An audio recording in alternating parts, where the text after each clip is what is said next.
They say kings die by the sword, but Edward II was destroyed by something far more intimate. Not by his enemies, not by war, but by love, or what was left of it. We picture kings dying on battlefields, beneath banners, drowning in glory and mud. But Edward's last kingdom was a damp, narrow cell. His last subjects were rats. His last ceremony was the sound of a key turning in a lock. Picture this. It's September 1327. The summer has already begun to rot into autumn. Rain leaks through the cracks in the walls. A man once crowned by God sits in a filthy cell, chained to a post, the stench of straw and rot clinging to his skin. His hands, which once blessed crowds and signed royal decrees, are now blistered and raw from iron restraints. Outside, the guards whisper. They mutter his name not with reverence, but with boredom and fear. Inside, he listens for the footsteps that mean the end. Every sound becomes a question. Is this the guard with food, or the one with orders to kill? His crown is gone. His seals have been taken. His banners burned.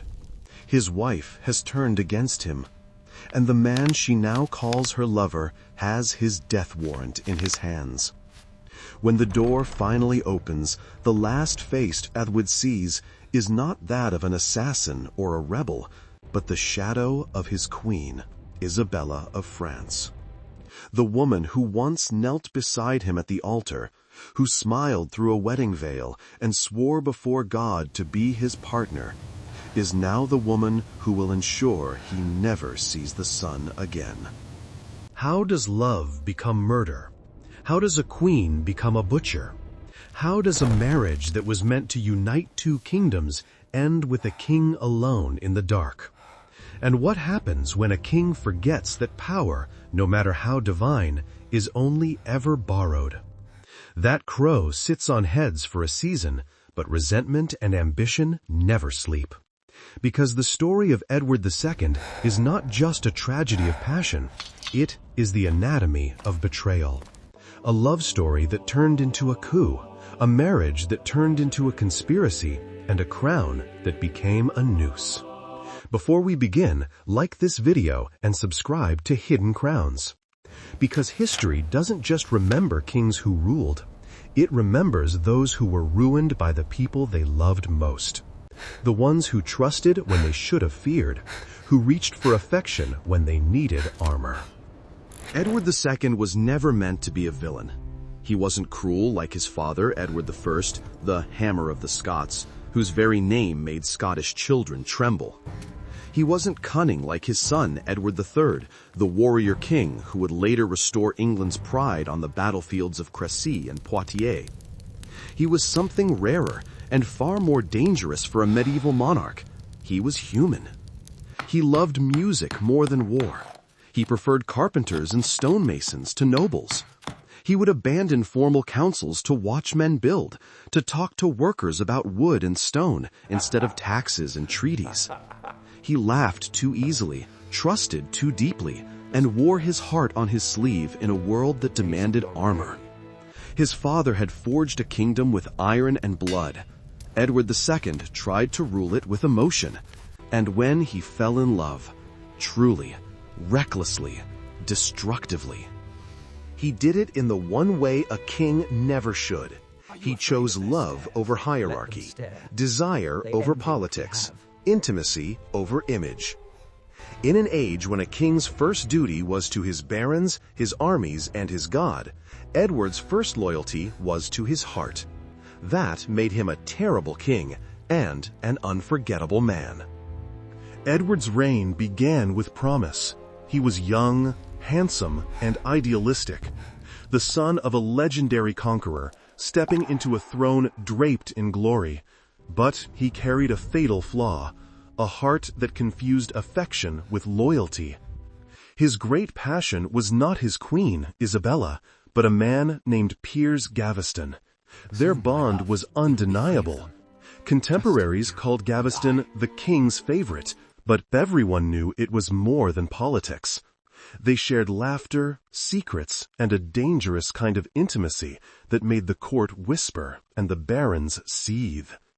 Gaveston flaunted his influence. He mocked the nobility, called them names, and wore their jewels. He turned great earls into the butt of private jokes, and Edward, instead of stopping him, laughed along. And Edward, blinded by love, let him. He couldn't see that every smile he gave Gaveston was a slap in the face to the men whose swords had built his father's empire.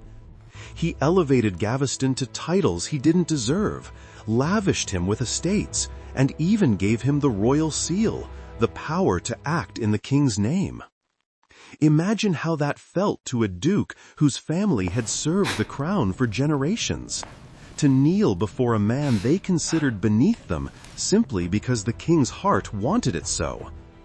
It was a scandal not of morality, but of hierarchy.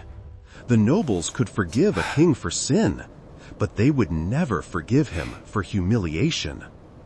By 1312, their patience snapped. They summoned him, warned him, threatened him. Edward refused. So they seized Gaveston, tried him for treason, and executed him on a lonely hill. No royal ceremony, no dignity. Just blood on stone and a message carved into the air. We can reach what you love.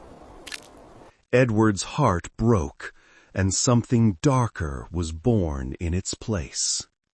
From that day on, Edward ruled with resentment. He never forgave the barons who murdered Gaveston. He carried that grief like a stone in his chest, and every decision he made afterward carried the weight of that loss. He withdrew from his queen, Isabella, who was only 16 when they married. What chance did a teenage French princess have against the ghost of a dead favorite? In her husband's eyes, she was duty, not devotion, and she knew it. And when he found a new favorite, Hugh Despenser the younger, the cycle began again. Despenser was cunning where Gaveston had been charming. He knew better than to mock the nobles openly. He flattered the king, shared his bed, and filled his ears with poison, but did it in whispers instead of laughter. Under Despenser's influence, Edward became vengeful. He confiscated lands, imprisoned rivals, and made England's great lords crawl. Old enemies of the crown were stripped of their estates, disinherited, imprisoned, or exiled on the flimsiest of pretexts. The nobles hated him. The people feared him. Even the church turned away. Priests preached against oppression. Revolts simmered in the countryside. But none of them could touch him, because the king's authority came from God. Or so Edward thought. He forgot that crowns rest on the heads of men, and men can bleed. He forgot that kings do not reign alone. They reign on a web of loyalties, and his web was fraying. While Edward drowned in obsession, his queen was watching and learning. Isabella of France had been a child bride, sent to England as a political offering from her father, King Philip IV, a man known across Europe as the Iron King. She grew up in a court where smiles hid daggers and piety masked brutality. She saw her father destroy the Knights Templar, crush enemies, and bend the church to his will. Power to her was not romance, it was survival.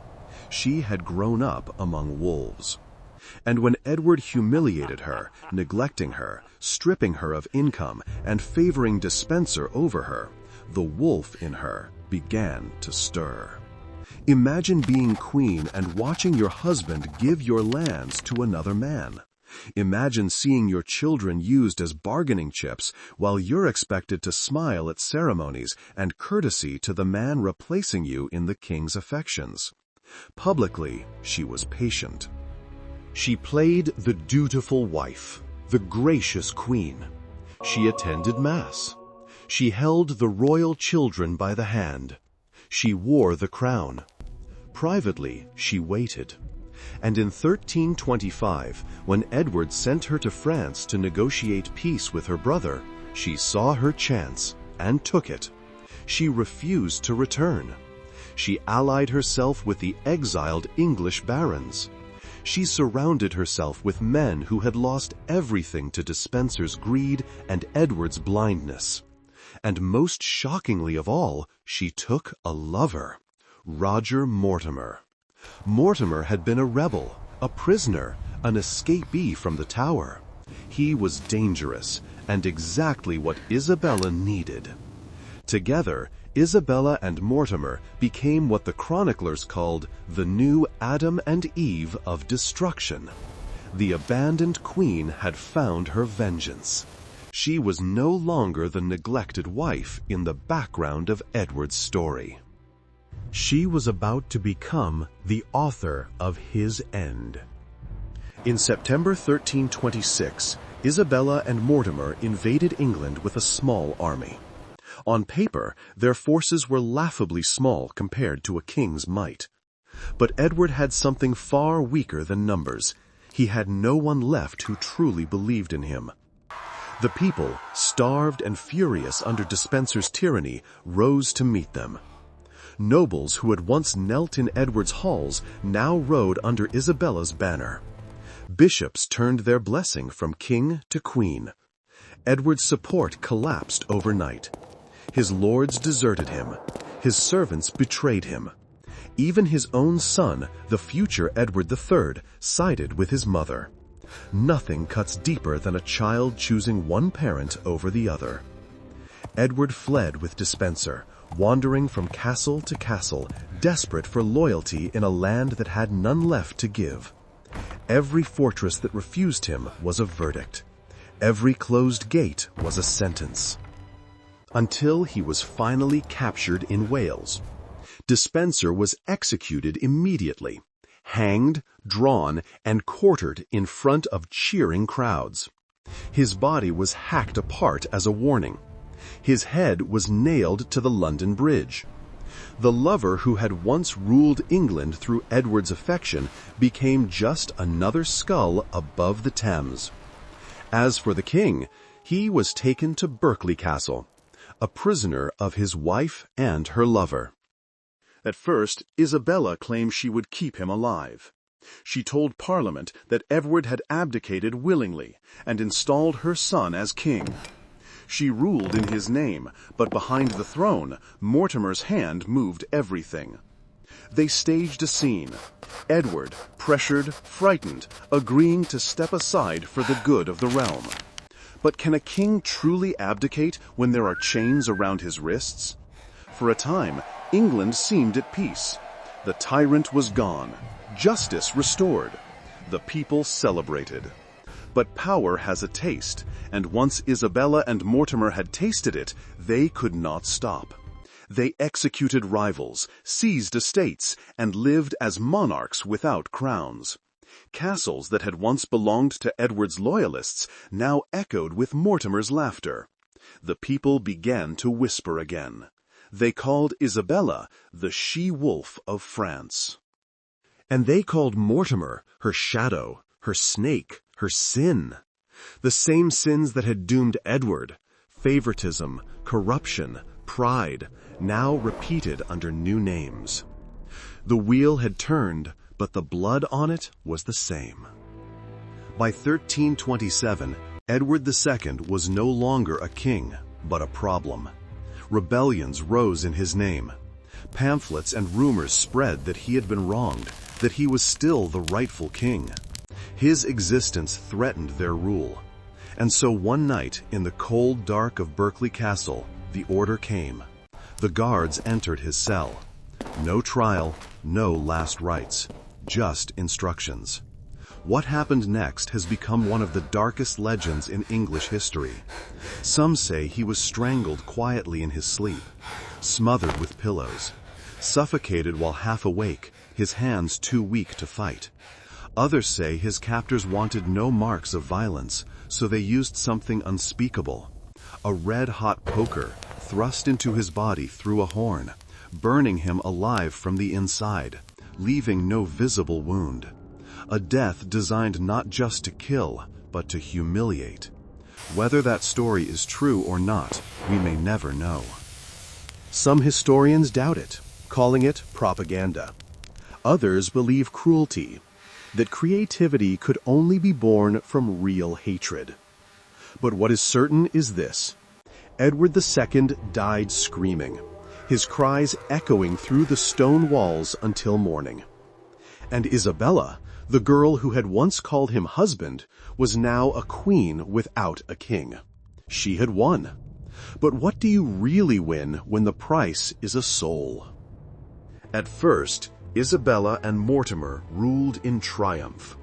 They dressed in gold, held feasts in Edward's stolen palaces, and surrounded themselves with the spoils of victory. They signed documents with easy hands. They sat beneath tapestries woven for another man. They walked on floors still stained with his footsteps. But the crown they wore was made of glass. The young King Edward III, Isabella's own son, watched silently as his mother and her lover destroyed what was left of his father's legacy. He was king in name, but a prisoner in practice, forced to watch others rule in his place. And when he came of age, he struck. In 1330, Edward III led a coup. Mortimer was seized in the middle of the night, dragged from his bed just as he had once dragged others. He was put on trial, condemned as a traitor, and executed, hanged like a thief at Tyburn. No honor, no noble death. Just a rope and a crowd. Isabella was spared, but stripped of power and wealth. Her jewels were taken, her authority gone. She spent the rest of her life in comfortable exile, haunted by ghosts. They said she kept a relic beside her bed, a small silver casket containing Edward II's heart. Love, guilt, or punishment, no one ever knew. Did she open it and remember the boy she married, the man who smiled too easily? Did she hear his voice in the night, asking why the woman he loved became his executioner? Or did she tell herself, over and over, that it was necessary, that queens must sometimes kill kings to survive? But Edward II refused to stay buried. For centuries, rumors persisted that he had escaped, that the body in Berkeley was a decoy, that the former king lived out his days in obscurity somewhere in Europe. A letter discovered decades later seemed to confirm it. A monk claiming that Edward had fled to Italy, that he lived as a hermit, repenting for his sins. Is it true? Perhaps. Or perhaps the world simply needed to believe that such suffering could not have ended so cruelly.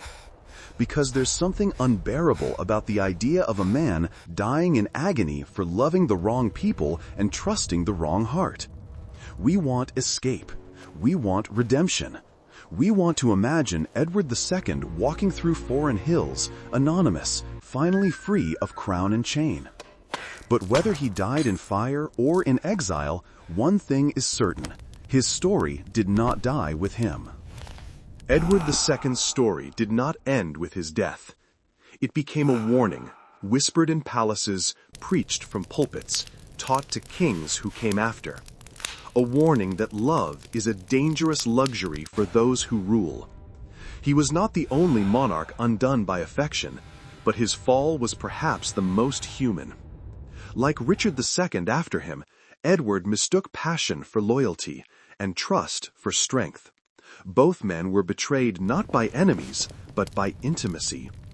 Richard trusted flatterers and favorites and lost his throne to a cousin he had underestimated. Edward trusted lovers and let them replace the fragile alliances his father had built. Because in monarchy, the line between love and treason is thinner than a blade. Those closest to you can hold your hand or your throat. So, what was Edward II? A weak man or a tragic one? A fool for love or a victim of a heart too open for power? His enemies wrote that he was a failure. His friends wrote that he was kind. History wrote that he was both. And in that contradiction lies the truth. Edward was the first English king to be deposed by his own wife, the first to die not on the battlefield, but in bed, betrayed by the hands that once crowned him. Yet even in that humiliation, there is something strangely immortal, because his story still burns, a mirror held up to every ruler who believes that power can coexist with love. Do we admire him for his humanity, or condemn him for his incompetence? Do we pity Isabella for being ignored and humiliated, or blame her for turning pain into murder?